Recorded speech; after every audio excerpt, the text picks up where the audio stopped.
everyone to today's marketing bootcamp, Google Ads and how to maximize your return on ad spend, or as I will probably say several times throughout the time together today, your ROAS. If you're a geek like us, you hear referred to that all the time, because who wants to actually take the time to say return on ad spend?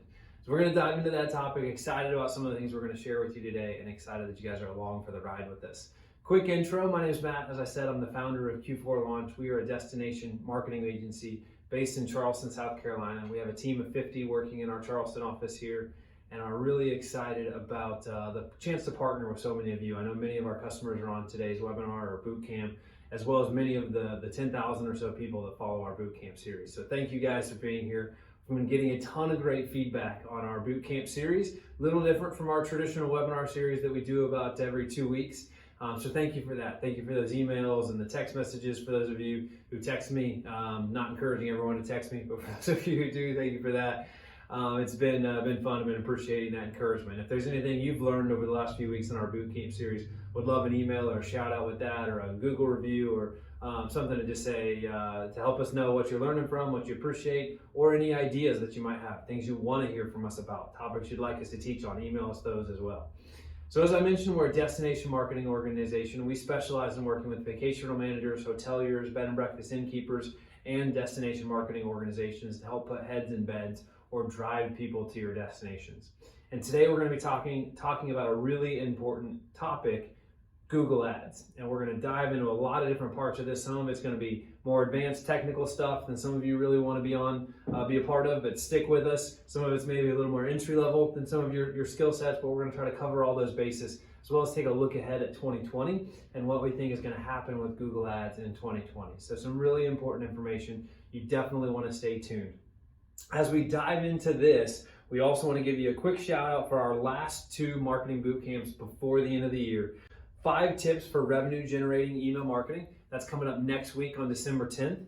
And then how to use Google Analytics to measure success on December 17th. So the last boot camp is really going to be wrapped around. We've taught you everything to go about tackling this if you're trying to do it on your own, or trying to help a staff person on your team do it, or try to understand what it is that your agency is working on for you. We've taught you all that. And then how do you measure success? That really important topic we're going to tackle on December 17th, and make sure as you're going about executing on the things you've learned in 2020 that you know how to measure your success. So if you haven't yet, stop what you're doing and go register for those boot camps. Hopefully you've got 2 monitors. It makes you way more efficient. So in your second monitor, pull that up right now, register for that marketing boot camp.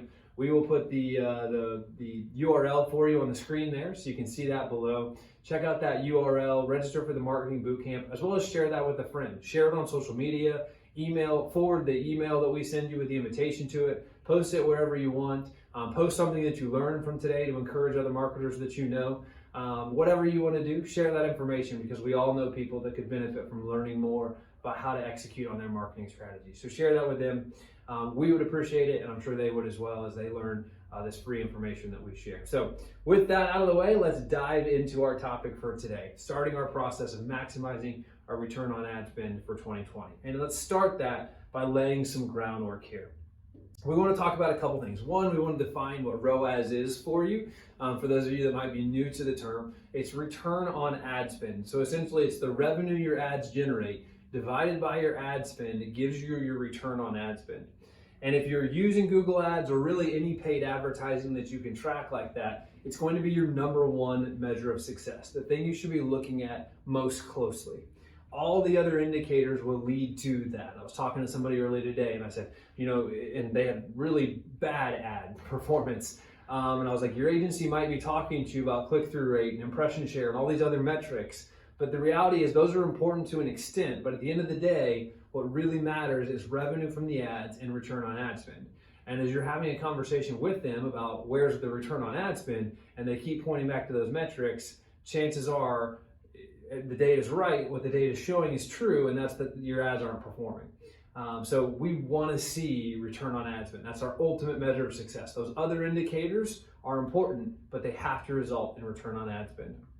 You have to know this number. If you're spending money on Google Ads, and I don't care if it's $100 a month or $100,000 a month, and we've got customers all between those numbers, If you're spending money on Google Ads, you need to know your return on ad spend. Sure, if you're spending $100 a month, it's less important because there's less at risk, but you should still know. As we're talking through today's strategy as well, as I mentioned, we're going to talk about some things that are very, very technical and advanced strategies.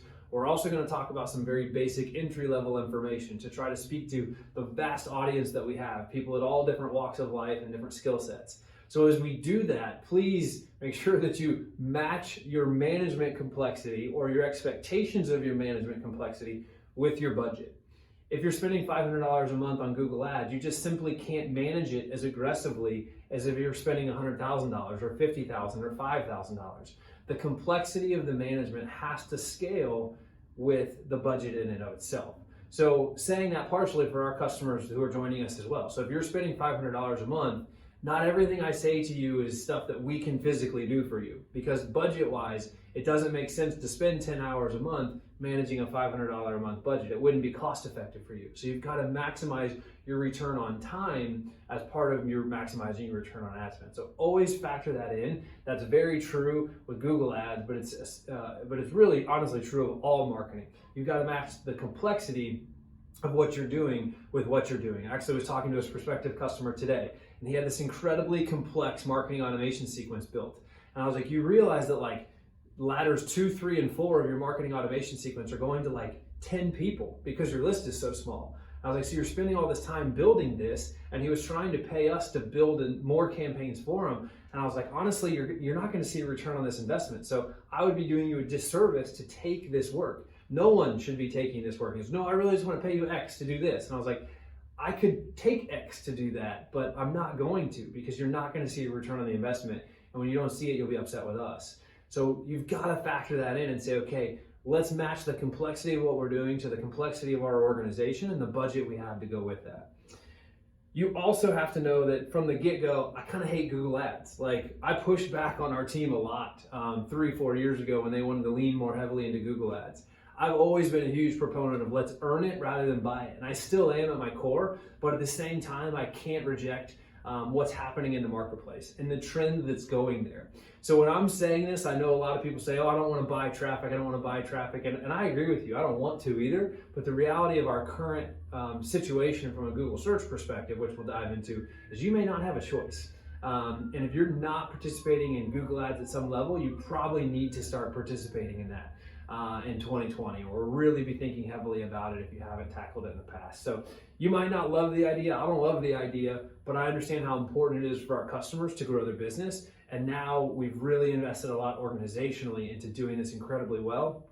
And we've got in a really, really good place, despite the fact that my team had to drag me there kicking and screaming a little bit from a leadership perspective, because it wasn't an area I wanted us to be great at, because I didn't want our customers to have to spend money there. But Google's changing the world, they're changing the way things work. We have to adapt with them, and we have, and we've done it really, really well. And we'll share a few of those results together today, but the more of the point is, how do we go about tackling this? How do we go about doing this and doing this successfully? All right, let's keep moving along. Next thing we're gonna look at is the last 3 years of search results design. You just heard me mention several times, Google's changing, Google's changing, Google's changing. And in reality is, they're changing. So I wanted to take a quick look at the last 3 years of changes that we've seen.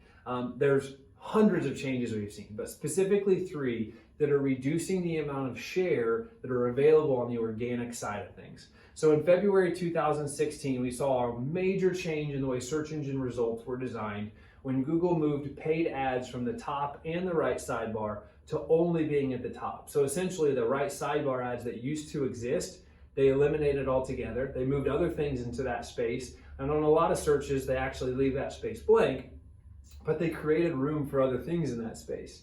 But by doing that, they shook up search results. The forecast was that we were going to see a dramatic drop in organic search traffic because of that, because essentially they put more at the top of search engine results.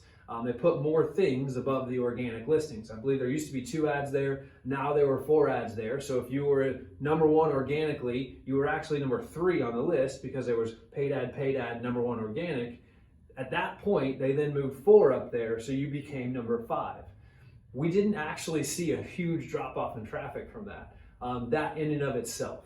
But more and more changes keep coming. And then November 2018, Google released the hotel search results design, which basically pulled the Google My Business map off of the page and in its place put a hotel search results design, which is very transactional driven and mostly driven by OTA listings and opportunities for revenue, ads essentially. So they slid 8 ads basically to the top. That's kind of an oversimplification of it, but where there used to be 4 ads above organic, there were now 8 ads above organic. And that's again an oversimplification, but point being, it pushed organic listings down.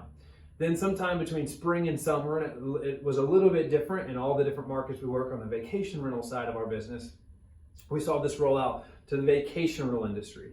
And it's been a huge change for the industry, because if we were ranking as part of that map, it's been a huge change for vacation managers, innkeepers, hoteliers, really anybody who's impacted by it. But if we used to be number 1 organically, 2016, we slid down to the 5th position.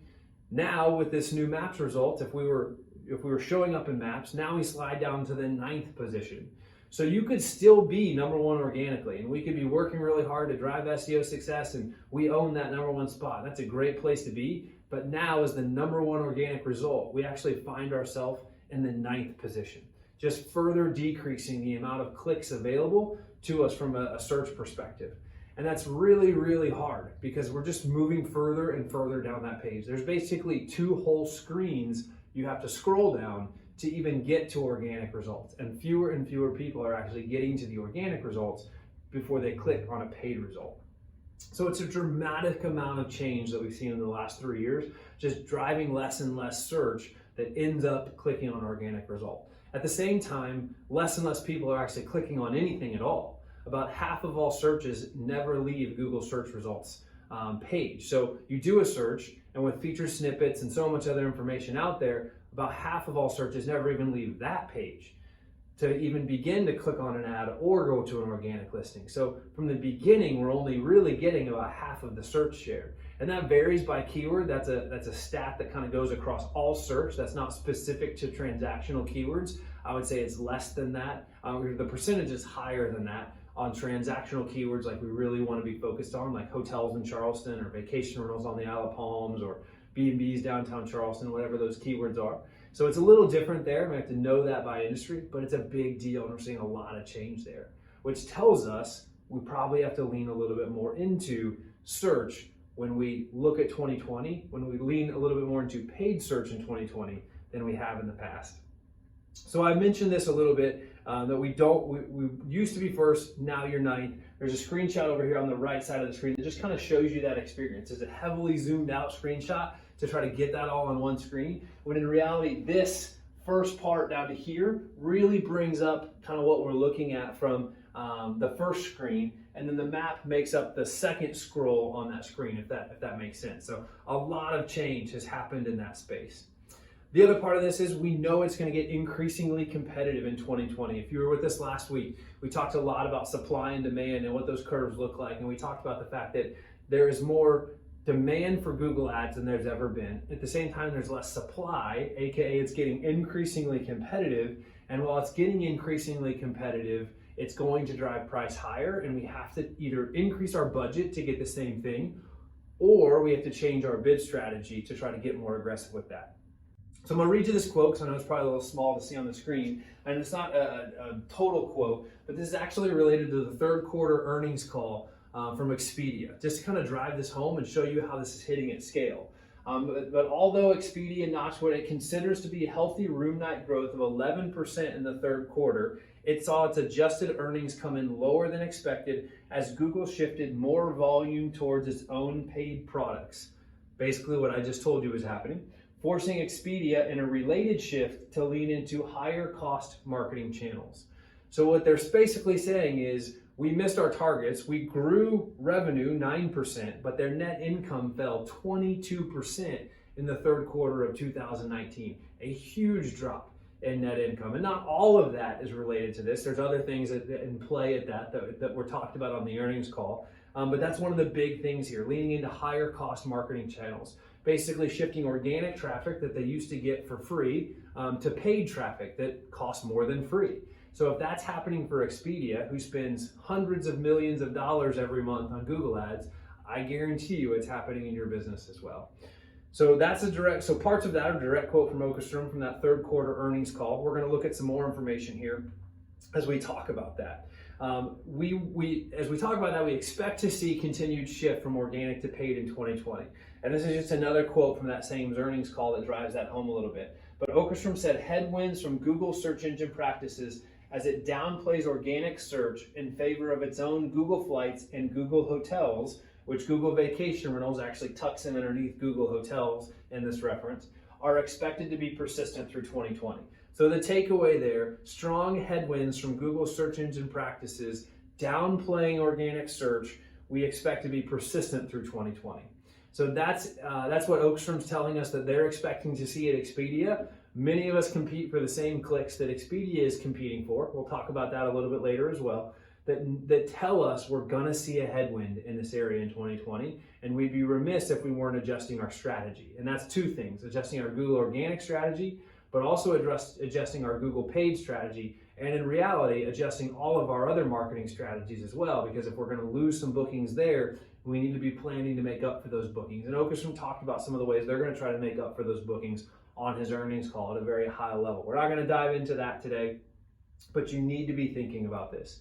And as there's a headwind on the organic side of Google search, you've got to probably be thinking about leaning into Google Ads if you haven't already. Or if you are leaning into them, you have to make sure now more than ever that you're getting a really strong return on ad spend, that you've set goals, that you're achieving goals, and you're working to improve those things on a regular basis, because the headwind will get stronger, it will get more competitive, it will get more expensive. So what he's basically said is we have to spend more to get the same results in 2020, which is driving our profit margin down. And many of you will probably see that as well. So you've got to be planning to spend more to get the same result in 2019 that you saw. So it's a time where you've got to be very, very confident in your strategy. And if you're not confident in your strategy, we'd love to have a conversation with you, talk through what we're going to talk about today, but dive a little bit deeper into your own data as well. And if you haven't started using Google Ads, it's probably time to start. And as we think about being time to start, if we haven't started already, let's dive into some common misconceptions that I hear from people on a regular basis, as does our customer success team and our PPC team, as it relates to Google search. So the first one, and you're probably thinking it right now if you have this misconception, because I've just had 2 slides about Expedia, but I can't spend as much as Expedia, so there's no point in competing in Google Ads. I can't spend as much as Airbnb. I can't spend as much as competitor X. We hear this all the time from people, and honestly, it's a huge misconception, because every time someone does a search, every time I search Charleston hotels or Isle of Palms vacation rentals or whatever it is, Google's deciding essentially what 8 ads does it want to serve up, 4 at the top and 4 at the bottom. And every time somebody does a search, there's an opportunity for someone to get a booking. That searcher, that person might book with someone. And there's 8 companies who are showing up there. So you don't have to spend as much as Expedia, as Airbnb, as fill in the blank with whoever you want. And you probably never will, but that's not the point. The point is you can compete for that one person. You can take your $500 a month, your $5,000, your $50,000, and you can bring it to the table and you can compete head to head with them up to the point that your budget allows. And if, let's just say we're spending $5,000 a month on Google Ads. If I'm spending $5,000 a month on Google Ads and I'm getting a return on ad spend that I'm happy with, that's success. Forget about Airbnb, forget about Expedia, forget about what they're spending on Google Ads. That's really irrelevant to you. But what's relevant to you is, are you getting a return on ad spend on your budget? And if you are, what decisions do you make with that information? And if you're not, what changes do you need to make sure that you are? So how much somebody else spends is totally irrelevant to you. What's relevant to you is, are you getting a return on ad spend with your budget, no matter how small or how big that budget is? So really want to solve that for you right now. Lay down that misconception and let's move past it. Next one we hear a lot is I should only target people in markets most of my customers come from. We're going to talk about geo-targeting and dive deep on this one later. So I'm not going to address this one right now. We're going to circle back to it. It was when we talk about geo-targeting in a few minutes. Google Ads will deliver overnight success. This is something I have actually said before, so I've been a part of the problem on creating this misconception. But my team has educated me or said, Matt, shut up and don't say that again, because in reality it's not. What we've learned over a period of time, and that saying that was really a gross oversimplification. But what we know is that it really takes time to learn. That Google's algorithms are learning what our ads are doing. They're learning from good performance and from bad performance, and they're naturally tweaking themselves all the time by having a lot of ad variations, a lot of keyword variations created inside of a lot of different campaigns. All that data comes together with how users behave and interact with our ads, and then associated with our websites and the conversion journey. And all of that information comes together to impact how our Google ads are performing. So in reality, a new campaign or significant change to an existing campaign probably takes 30 to 45 days for us to really be confident that the results we're seeing are statistically significant, and then be able to make changes off of that. So yes, you can work and you can hustle and you can get ads up and running overnight, and you would see some success from them probably pretty early on, but to really know how they're going to be performing is going to take 30 to 45 days. And even launching a new campaign, say you want to expand your budget, launching a new campaign, it's going to take some time for that new campaign to get up and running. But by having campaigns up and running, you will see success much faster when you need to increase your budget. So one of the things I've talked about using Google Ads to do and do well in the past was monitoring your pace reports. And anytime you're pacing behind, being able to increase budget to essentially drive more demand for a period of time to get your pace report back on track. And if you have to have ad campaigns up and running successfully to be able to do that. And when you have all that coming together, you have an opportunity to create a predictable return on ad spend. And that's what we want. So to a certain extent, yes, we want to scale our budgets by seasonality, and we'll talk a little bit about that later on too, but we always need to have some level of campaigns running. Some of our largest customers used to get to the end of the year and they would have blown all their budget. And this was before they started working with us, but we saw that performance. Like, yeah, we always turn our campaigns off in November and December. And we were like, that's the worst thing you could do, because then when you turn them off or turn them back on in January, when you need that immediate boost, Google's trying to relearn and fix things and make things right, and you're missing a ton of opportunity in January, February, because you're turning them off in November, December. So let's not do that again. And we've helped those customers solve those problems by not doing that again, by managing budget more strategically so we can reduce it in November and December, but we don't get to a point where we've blown all of our budget and have to turn it off completely. There's also a lot of people that do turn campaigns off in November, December, so it's a time where there's less competition, and you can actually usually, depending on your market, get some clicks and get some conversions cheaper than you might other times of year. So yes, we want to scale the budget back, but we don't want to turn it off. And then the last is, I've tried it before and it didn't work. And I can't even tell you how many things I've tried before that didn't work. You guys hear me talk about running a lot on these. I've tried to qualify for Boston before and it didn't work. But you know what I did? I went back, I learned, I did it different, I approached it different, and I qualified for Boston that next time around. Didn't work for a lot of reasons the first time. You hear me talk about golf analogies as well. And if you've played golf with me, and I know many of you, some of our customers on today's webinar have, as well as some of our staff, you will know that if you watch me play golf, one might say, golf doesn't work when Matt plays. It looks like a broken, miserable game. And that's just because I suck at golf, to be honest. I love the game, but it's probably the thing I love the most that I'm the worst at. For some reason, I keep doing it to myself. But that's true of Google Ads too, right? I mean, because just because it didn't work before doesn't mean that Google Ads doesn't work. It may just mean that the person doing it for you didn't work, that it just didn't work for them, not that it's not gonna work for your company. So you've got to open your mind up, lay some of those misconceptions down and say, okay, I need to probably try this again, but I'm not gonna just do the same thing. Like if I tried it last time, if I tried that training plan, if I tried that swing coach, whatever, and it didn't work, I'm not gonna go back to that person and hope for a different result. I'm gonna do something different this time and know I'm gonna get a different result. Might be a better result, hopefully. Might be a worse result, hopefully not, but you have to do something different to get a different result. And there's a great quote that many people think Einstein said associated with that. You can Google that. We've used it on a lot of webinars before, so I left it off today. But it's a really important part of what we're trying to figure out in this whole thing. And laying down some of those misconceptions will help you step forward into greater success in 2020. Let's keep going on our track together here. So first, well, not first. We've talked about a lot of first, but next, start by tracking everything. And I think a lot of people still get this wrong. I mean, I was in probably 3 people's Google Analytics accounts in the last week that didn't even have e-commerce tracking enabled. And I was like, really guys, like, how have you gotten to this point? And these are decent sized organizations. These aren't like, small individual Airbnb hosts or something. Like these are large vacation rental managers, hoteliers, resorts that didn't even have e-commerce tracking working. So it seems obvious, seems like I shouldn't have to put it on a slide, but I'm sure many of you still don't have e-commerce tracking working right.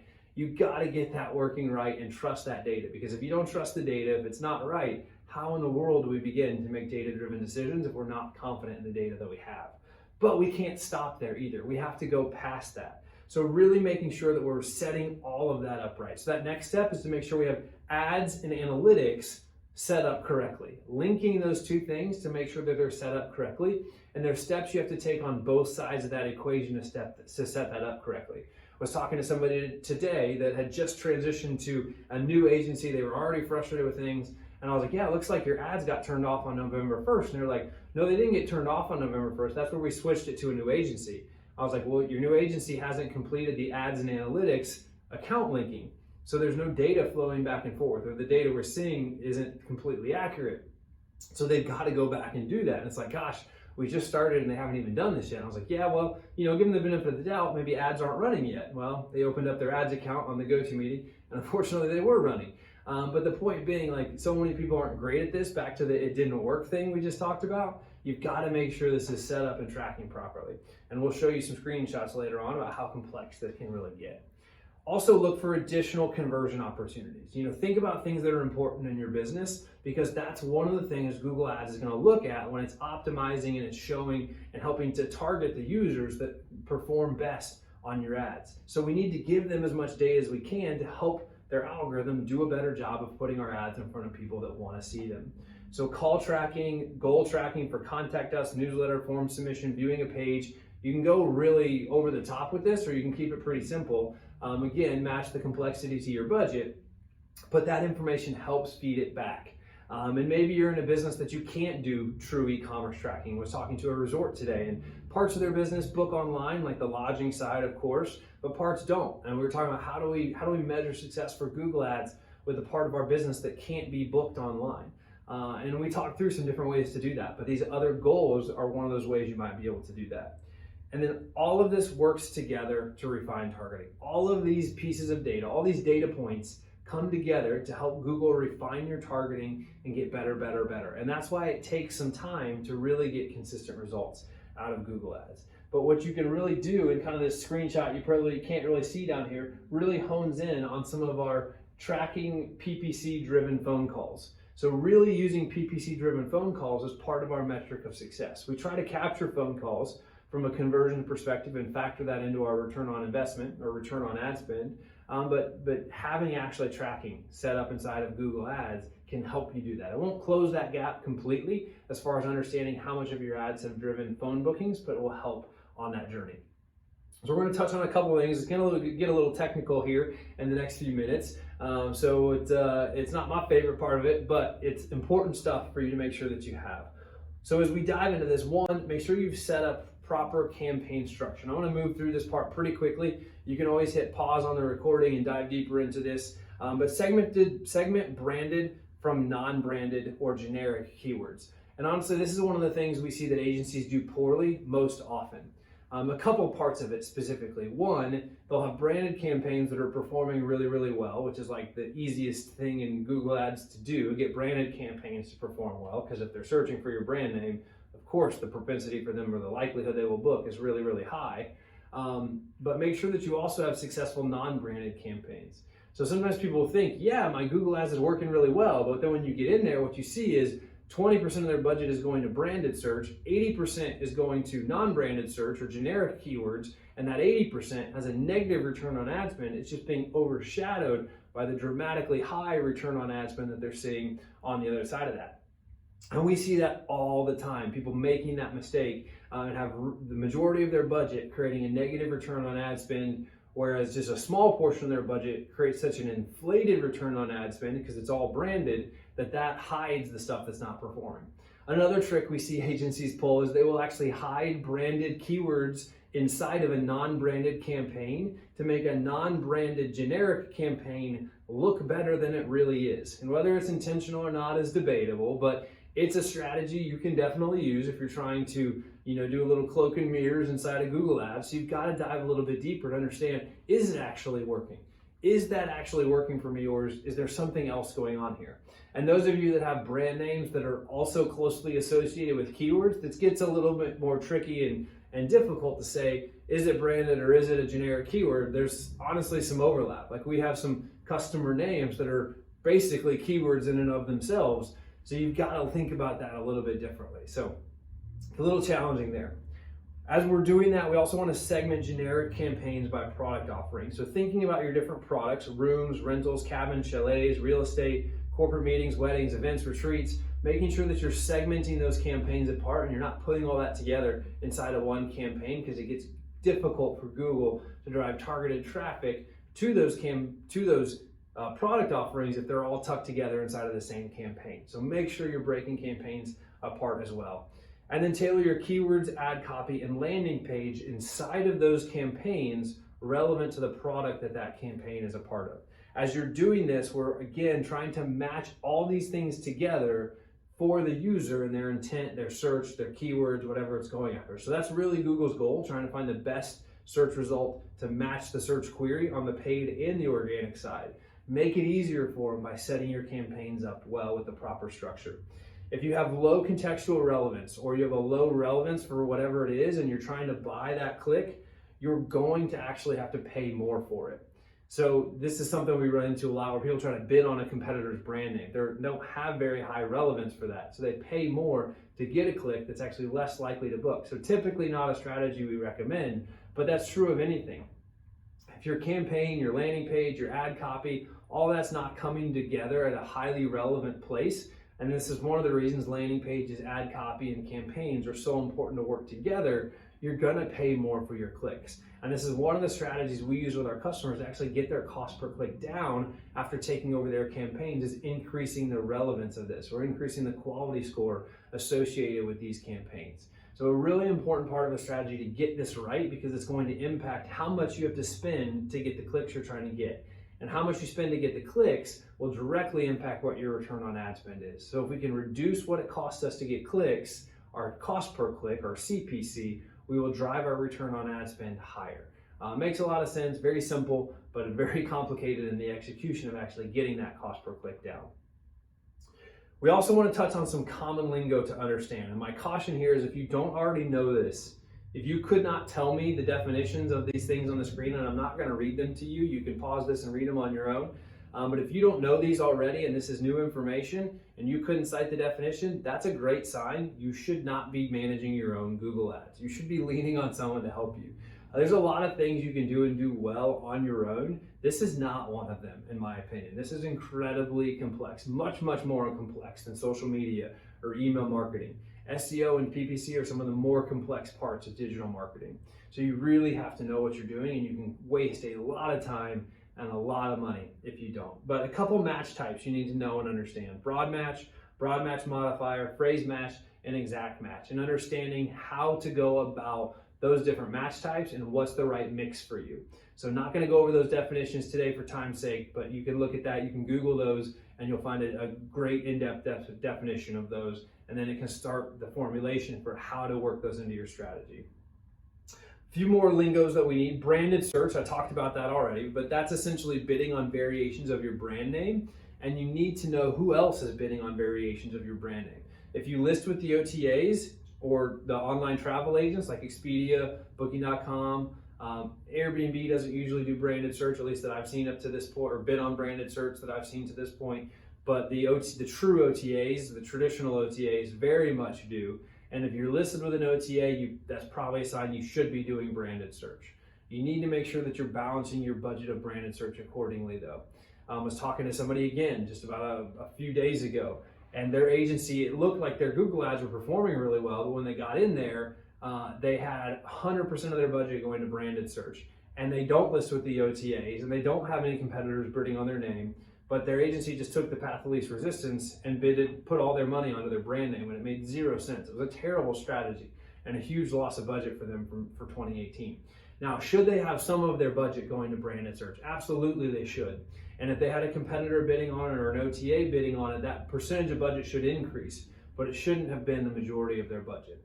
And if depending on the bid strategy you use, that's an easy thing to slip away from you a little bit, because those ads perform better. So Google naturally tries to start allocating more budget to them. So it can slip away from you pretty quickly. You've got to be managing that closely, and watch out for that. And that slipped away from us, at various points. Just being honest, like there have been points where Google's algorithm saw ad campaigns working really, really well, not really, of course, understanding that it's a branded search.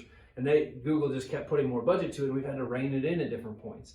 And at the same time, we've had customers we had competitors start bidding on their brand name, and we saw our impression share for our own branded keywords going down. So that's why we increased budget. But you got to watch it carefully and pay attention to it on a regular basis.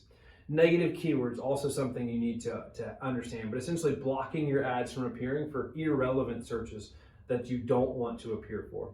A term called triple coverage, using multiple match types of the same keywords to match multiple variations of the same search intent.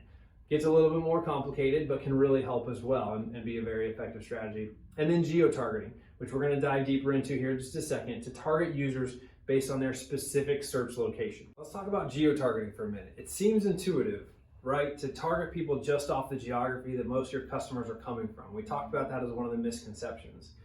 But it can cause you to miss searches that you could have converted otherwise. And what we've seen is rarely do specific locations actually drive higher conversion rates. The good news is you can answer this question by looking at your Google Analytics and going into geos inside of your analytics, looking at Google Organic or existing Google paid ads that you have running, and see if a specific geography is driving higher conversion rates. But I think what happens here is, and the reason there's a big misconception here, is that people confuse likelihood to search with likelihood to book. And I was talking to somebody just the other day about it, and I said, and because they were really, really all about geo-targeting. We wanted, this percentage of the budget to go to this geo. And I was like, but does that actually matter? Like, just because somebody in Florida doesn't very often search for something in California doesn't mean that if I do search, if I'm in Florida and I search for something in California, that I'm any less likely to book. It means I'm less likely to search because someone who lives in Florida is more likely to travel to Florida, Georgia, or South Carolina. But if I'm going to search for something in California, maybe a ski vacation or whatever, I may be just as likely to book it, even though I'm less likely to search it. So typically what we'll do is we will, instead of doing specific geo-targeting, we will actually use bid adjustments based off geography. And we found that works a lot better for us. But again, don't confuse likelihood to search with likelihood to book. So yes, there might be, maybe you're in a California market, you're in Napa Valley, and there's less people in Florida searching for you, but just because there's less searching doesn't mean they're any less likely to book. Now, there are cases where they might be less likely to book, and you need to think through those as well based on the campaigns you're doing. So think about a last-minute campaign. Maybe you have a last-minute campaign targeting people to come up at the last minute. That's going to be a drive market. That makes a lot of sense in that case, that you need to do some geo-targeting with a campaign like that, as opposed to some of your higher level, more generic campaigns. So don't overdo it from a geo-targeting perspective because you will miss bookings you could have otherwise received.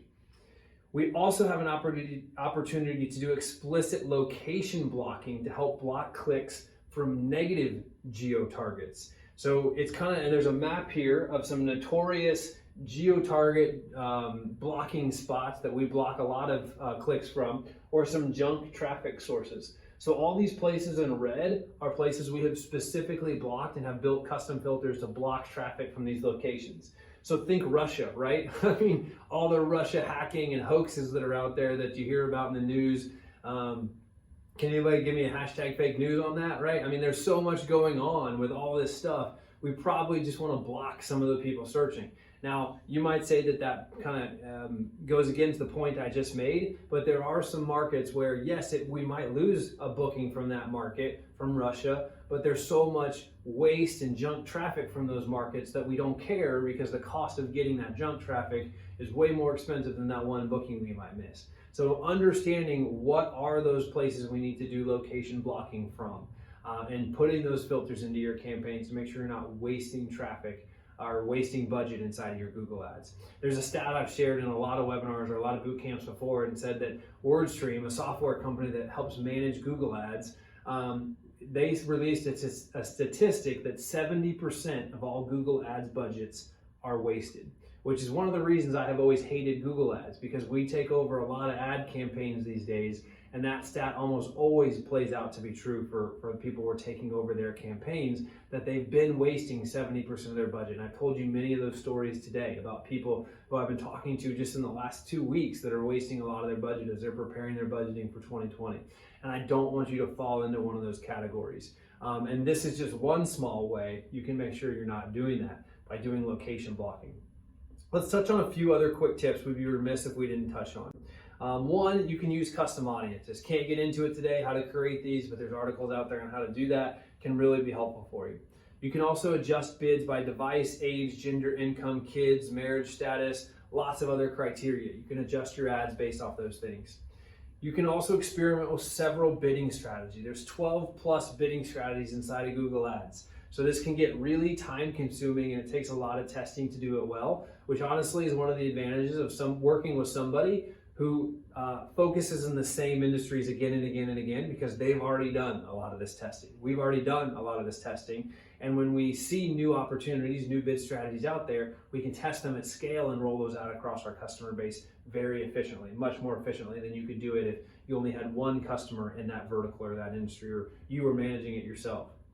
You can also try new campaign types, but we urge you to use caution when you do this and start with a really low budget, because again, you can waste a lot of money really quickly here if you're not careful. Make sure to block anything that's not working. Like, give it some time to really get established, see if it's going to work. But if it doesn't work, go ahead and block those campaigns, those strategies, those keywords, so that you're not wasting budget on them.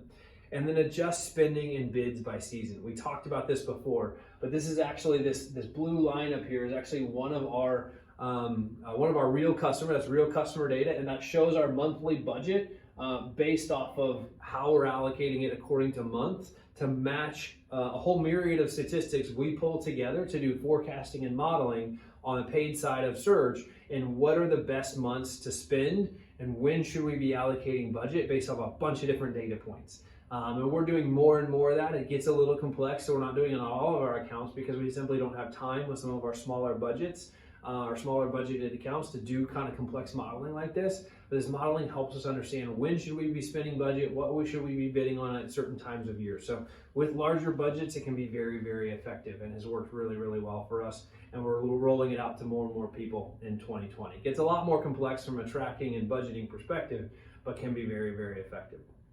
And at the same time, with all the stuff we've talked about, and we've hit a lot of information very quickly, you got to know your limitations. This graphic that you're seeing at the top of the screen right now is one dashboard we use to track one account.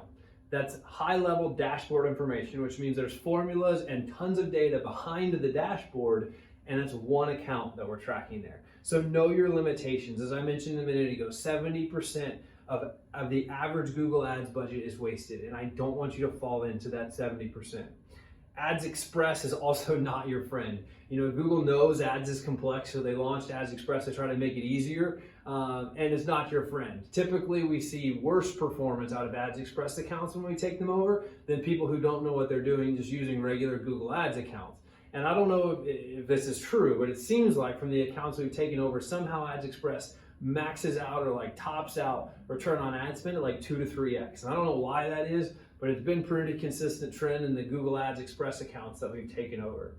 The other thing we know is that Google reps like to pretend it's easy to be successful in Google Ads, when in reality it's not. It's actually incredibly complex. And you probably get calls all the time. Maybe you spend a little bit of money, you get all these calls from Google Ads consultants wanting to help you manage your campaigns. Now, in reality, what's happening there is, from our understanding, Google has outsourced the call center part of that to a third-party company that is financially incentivized to make those calls and get you to spend more money on your Google Ads. So if you've seen an increase in the number of calls that you're getting in the last year, that's why. They've actually outsourced that. They used to do that in-house. Well, back a little bit, you used to have to spend a certain amount of money with them to get a dedicated ad rep. And it was a really high amount. So most of you following today's webinar probably didn't get that dedicated ad rep. Then they reduced that threshold to try to get more people spending money on Google Ads, but kept it internal. And then within about the last year, they actually outsourced that to ramp that up even more aggressively to a third-party company. So you're probably actually multiple third-party companies. So you're probably seeing a lot more of those calls. We get probably 4 calls a day from Google ad reps trying to help us optimize Google ad campaigns. And the majority of the time, the suggestions that they have are actually really, really bad. They're bad suggestions because they don't understand our industry specifically. Every once in a while, they might have a good suggestion, and every once in a while, we'll take one of those calls to see what they have to say and see if there's anything new that we need to be learning from them. But 90% of the time, it's a waste of time, and they're just trying to get somebody to throw in more junk keywords, to spend more money, spend more budget. So don't fall into that trap. It's way more complex than it seems like on the surface. And of course, they're incentivized to make it sound like it's a lot easier than in reality it is. So know your limitations. If everything I've said to you today is not like get you super pumped and geeked and you don't want to be a full-time Google Ads manager, you probably shouldn't be tackling on this yourself, lest you fall into the 70% who's wasting budget on Google Ads. The shocking statistic. But for some reason, of all the digital marketing mediums, people just seem okay with throwing money at Google Ads, like and not necessarily being super concerned with what their return on ad spend is. And that shouldn't be you. You don't have that excuse. We're here to help you make data-driven decisions. We're here to help you. And as part of that, we would love to be your expert partner. Whether you work with us or not, you need to hire an expert partner. If you're going to lean more heavily into Google Ads in 2020, or you're going to start it for the first time, you need to have an expert partner that you trust. They should be an expert in your industry, somebody that you know really, really well and that has that expertise. They should know that inside and out. And as part of being an expert in the industry, you're not paying them to learn. They're not learning by playing with your budget, and they're not learning while you're paying them an hourly wage. So 2 important things to be thinking about. They're not learning while you're paying them while they're playing with your money, and also learning while you're paying them an hourly wage. So really important things to be thinking about. Don't go this alone, and don't do it with somebody that you don't trust. So we would love to help you with this. If leaning more into Google Ads in 2020 is something that's on your mind at all, you're thinking about it, or maybe you've already spent a lot in 2019 and you don't know your return on ad spend, or you're not confident it's working for you, please get in touch with us. Look at the contact information there on the screen, take it down, go to our website, reach out to us. We'd be happy to have a conversation with you and at least talk about how are your campaigns performing. So reach out, get in touch. Let's at least have a conversation as you're looking ahead to 2020, because this will get more important and it will get more expensive in 2020. So you've got to make sure you have a great strategy in place.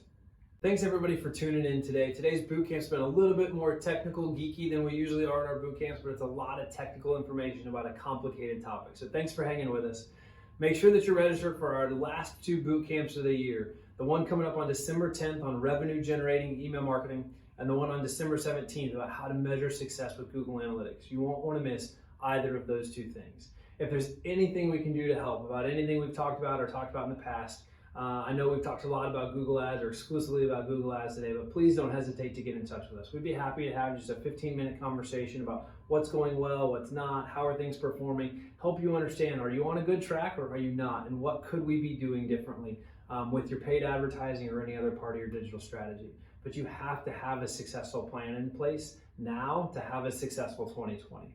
Don't wait until the bookings need to be rolling in to start trying to roll out a new plan. Have the conversations now, and things might be a little slower in your destination, and then catapult that into success in 2020. So thanks everybody for tuning in. Reach out to us. My contact information will be on the screen for you.